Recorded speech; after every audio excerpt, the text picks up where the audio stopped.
I remember that night I launched Facebook from that little dorm in Kirkland House. I went to Noakes with my friend KX, and I remember telling him clearly that I was excited to help connect the Harvard community, but one day someone would connect the whole world. The thing is, it never even occurred to me that that someone might be us. We were just college kids. We didn't know anything about that.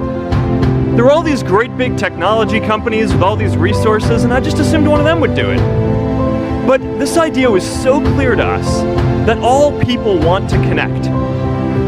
Today, I want to talk about purpose. One of my favorite stories is when JFK went to go visit the NASA Space Center, and he saw a janitor holding a broom, and he asked him what he was doing, and the janitor replied, "Mr. President, I'm helping put a man on the moon." Purpose is that feeling that you are a part of something bigger than yourself, that you are needed, and that you have something better ahead to work for. Purpose is what creates true happiness. My hope was never to build a company. I wanted to have an impact. And as all these people started joining us, I just assumed that that's what they wanted to do too. A couple of years in, some big companies wanted to buy us. I didn't want to sell. I wanted to see if we could connect more people. And we were building the first version of Newsfeed at the time, and I thought, if we could just launch this, it could change how we all learn about the world. Nearly everyone else wanted to sell, and it tore our company apart. After one particularly tense argument, one of my close advisors told me if I didn't agree to sell the company right now, I would regret that decision for the rest of my life. Relationships were so frayed that within a year or so, every single person on our management team was gone. That was my hardest time leading Facebook.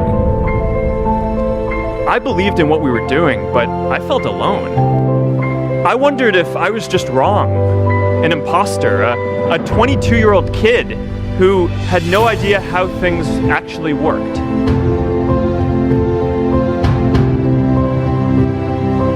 And I know that a lot of you are going to have your own stories just like this. A change in the world that seems so clear that you are sure someone else is going to do it. But they're not. You will. But be prepared to be misunderstood. Anyone working on a big vision is going to get called crazy, even if you end up right. Anyone taking initiative will always get criticized for moving too fast, because there's always someone who wants to slow you down. Anyone taking on a complex problem is going to get blamed for not fully understanding it, even though it's impossible to know everything up front. Let me tell you a secret. No one does when they begin. Ideas don't come out fully formed. They only become clear as you work on them. You just have to get started. If I had to know everything about connecting people before I got started, I never would have built Facebook. In our society, we often don't take on big things because we're so afraid of making mistakes. Facebook wasn't the first thing I built. I also built chat systems and games, study tools and music players, and I'm not alone. J.K. Rowling got rejected 12 times before she finally wrote and published Harry Potter. Even Beyoncé had to make hundreds of songs to get Halo. The greatest successes come from having the freedom to fail.